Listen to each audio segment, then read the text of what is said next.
Chelsea have held positive talks with Brighton about a deal for 35-year-old Danny Welbeck. Well, he has a year left on his contract and Brighton won't stand in his way as long as they receive the right price. His potential arrival would be another example of Chelsea prioritising physically imposing players with Premier League experience. Last season, he scored 13 league goals. What Danny Welbeck represents is a really experienced player, one of the top goal scorers in the Premier League last season, and a way that Chelsea can change the kind of nature of their squad. We know the talent that Chelsea have got within their squad in terms of the young players, your Cole Palmers, your João Pedros. But what Chelsea are looking to do now is add experience. We know they're close to bringing in Lacroix from Crystal Palace. Danny Welbeck, there's been initial talks to bring him from Brighton to Chelsea. Clubs have got a really good relationship down the years. We know how many deals they've done, not in terms of just players, but staff as well. But this represents a whole new strategy for Chelsea in terms of mixing that youth with experience. So yet another player could move from Brighton to Chelsea. 15 players and staff have moved to Stamford Bridge in recent seasons, including what was then a British record transfer for Moises Caicedo. Marc Cucurella, João Pedro and Robert Sanchez also joined in recent seasons.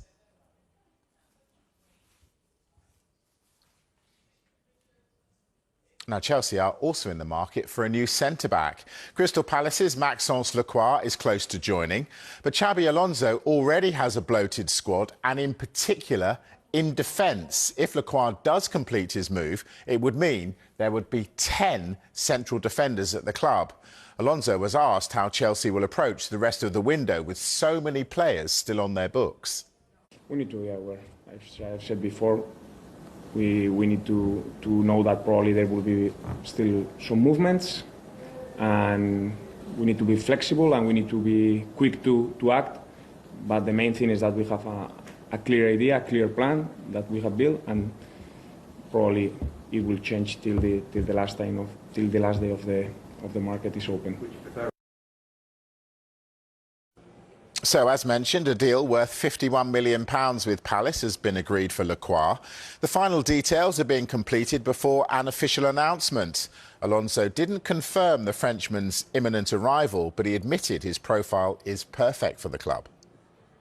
Well, we want to build a competitive team. For sure, we are in that process.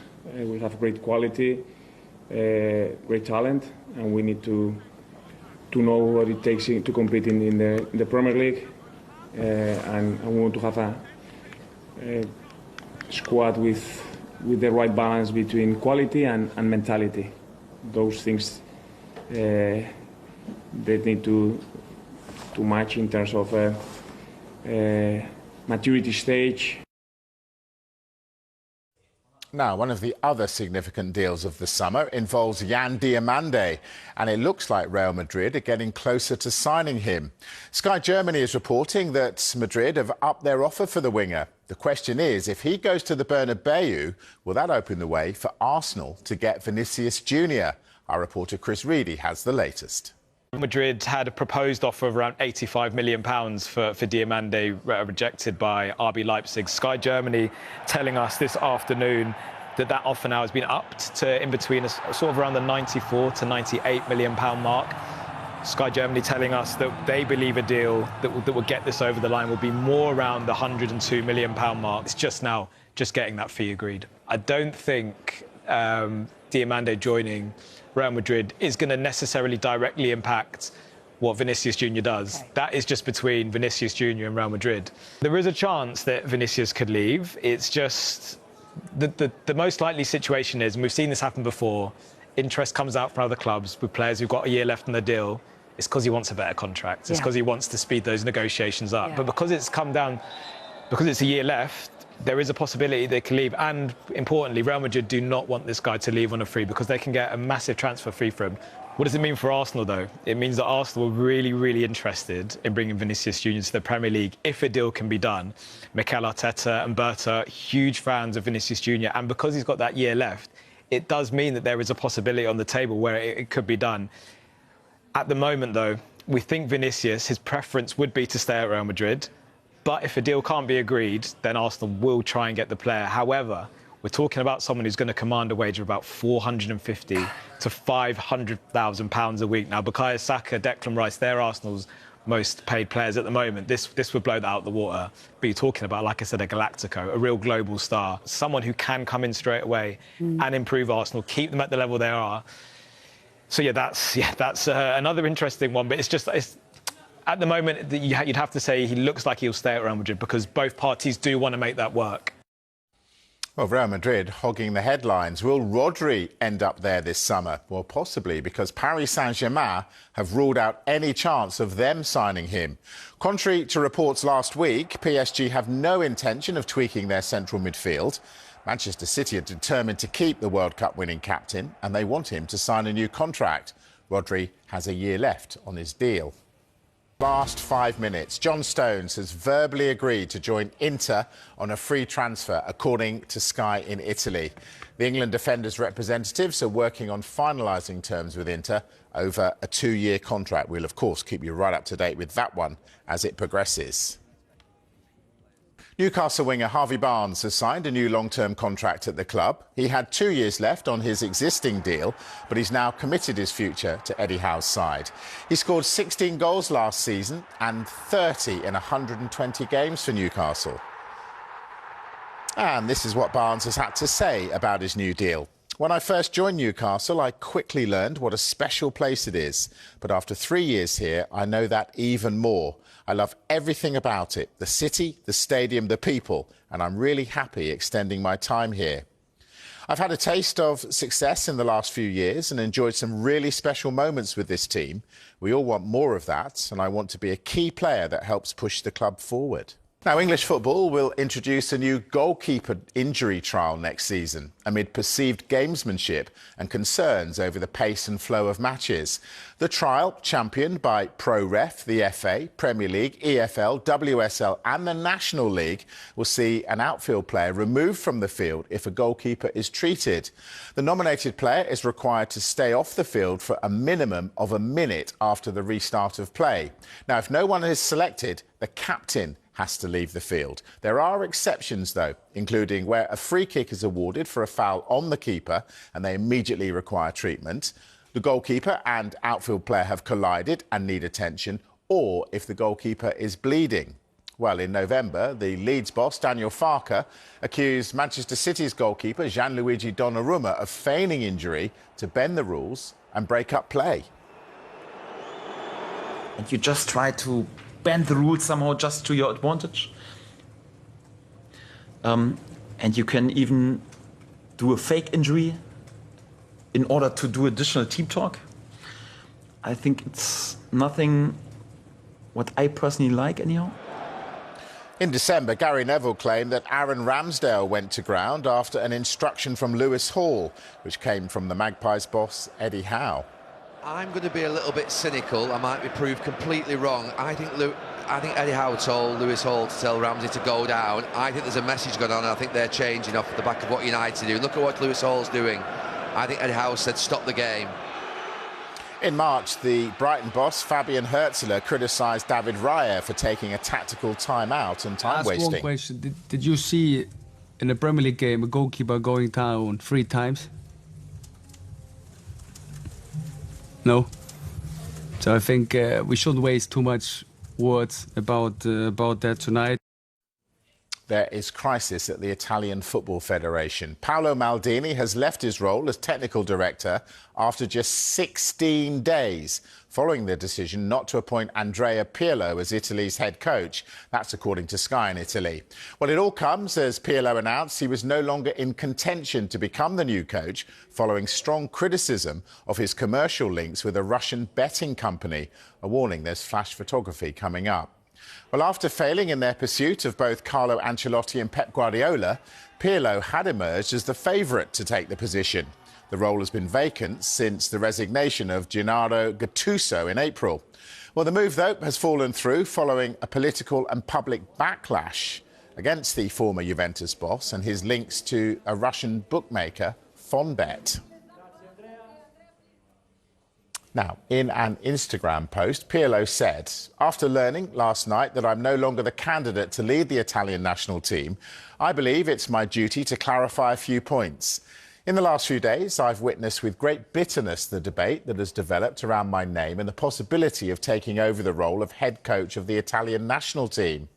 During my career, first as a football player and now as a coach, I have always carried out my activity in full respect to the laws of the countries I worked in and the contracts I signed. To attribute a political meaning to such a collaboration means to attribute convictions that I have never expressed and that do not belong to me.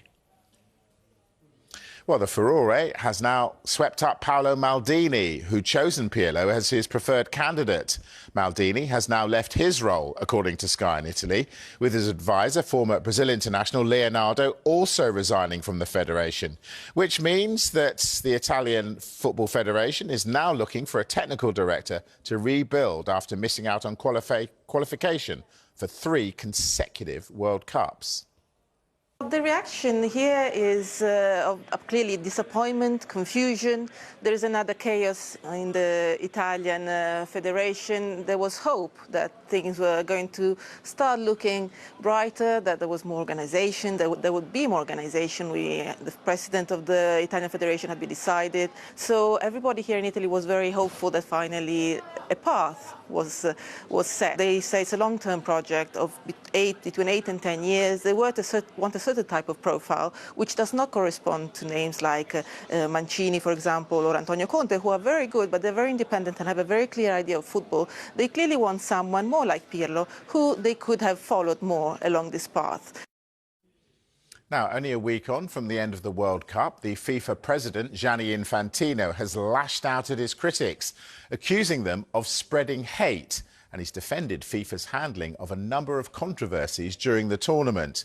Well, FIFA and Infantino faced criticism during the World Cup over US visa restrictions, which affected supporters and officials from a number of countries. There was also controversy about FIFA's suspension of an automatic one-match ban imposed on the US striker Folarin Balogun following Donald Trump's intervention. Well, in an open letter, Infantino said to everyone who missed our beautiful game, the emotions, the celebrations, the laughter, the crying, the deception and the joy, sorry that you were so consumed by hate and criticism that you missed it all. To those behind their pens and papers, behind their screens, spreading hate and false rumours, I want to say that while you are sitting behind, we at FIFA are delivering the best show in the world. Well, referencing Iran's participation, he said, our world needs love, not hate, tolerance, not division, celebration, not mourning. While you spread hatred, we work tirelessly to unite 2 countries at war. To those spending their time and energy hating us, please take a moment to reflect, meditate, pray, or watch a football match and truly observe the faces, the eyes, the emotions. Now, Eduardo Savarino, one of the co-founders of Facebook, is among the billionaires who've been approached to join the consortium looking to acquire a stake in Liverpool. Now, we reported last week that the Amazon owner, Jeff Bezos, is another billionaire who's been approached to invest in a minority stake in the 20 times English champions.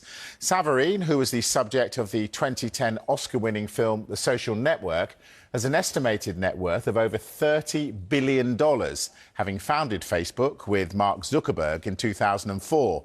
Sky News City editor Mark Kleinman has the story. His wealth is estimated at about $40 billion, and he is also understood to have been approached to join this consortium that's being spearheaded by Amit Bhatia and which potentially will include Jeff Bezos, the Amazon founder and the world's 4th richest man. Now, if you aggregate the total personal wealth of the 3 figures we know are involved in these discussions, you're talking about a net worth of over $400 billion. And that shows, I think, the heavyweight nature of this consortium that is being assembled to buy a large minority stake in Liverpool. We think it's in the region of 30%. Now, this is still under discussion.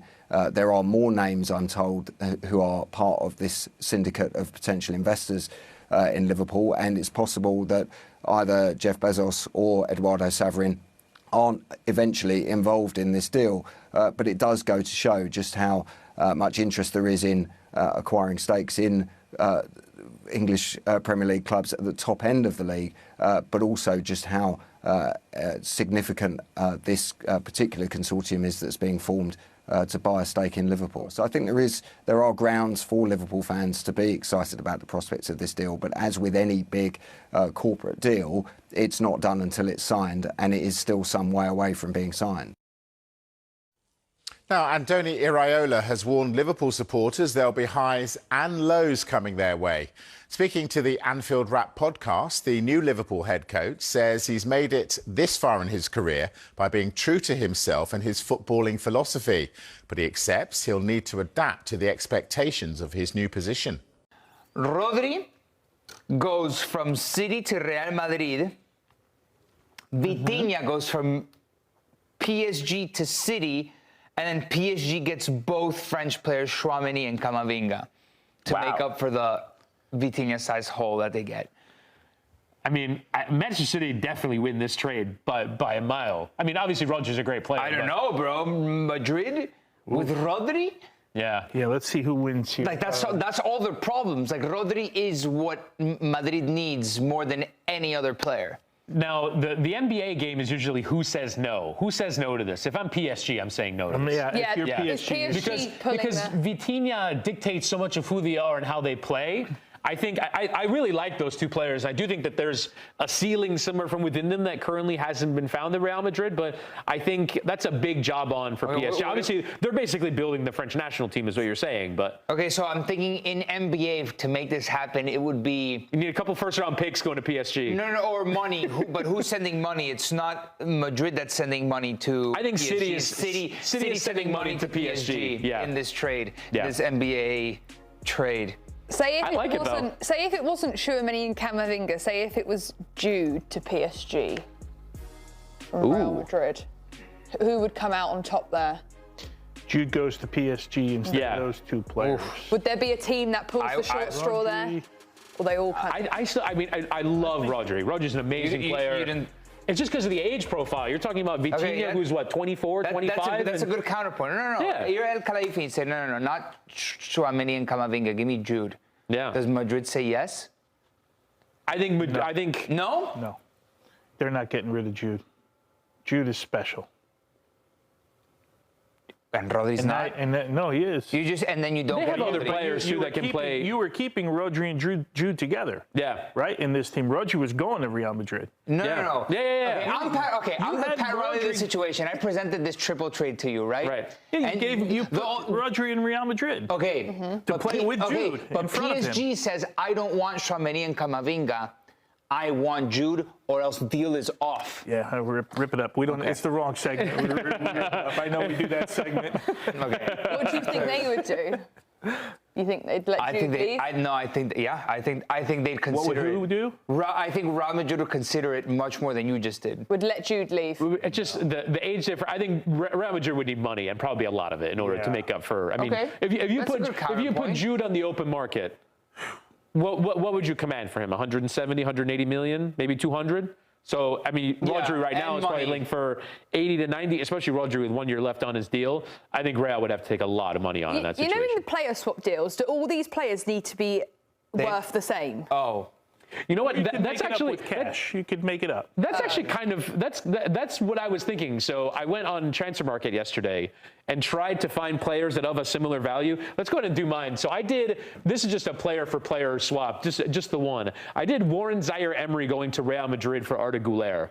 They're both rated roughly the same, and I think the different kinds of profiles works better for each team. I think Warren Zaire-Emery is a bit more of a number 8 rather than a straight number 10. Arda Güler is a very creative player who gets into those number 10 positions. So I think Real Madrid need more of what Warren Zaire-Emery brings, whereas I do think that PSG, by having Jean Neves and Vitinha, can afford to pick a little bit more of a creative player to round out that three-man midfield and play passes into Dembele, into Cavada, into Barcola, into whoever the hell they're going to have next. So that for me was more of the player-for-player profile that I was thinking. And when Trent is not playing well, they can swap in Zaire-Emery on right back at Real Madrid. That works so well.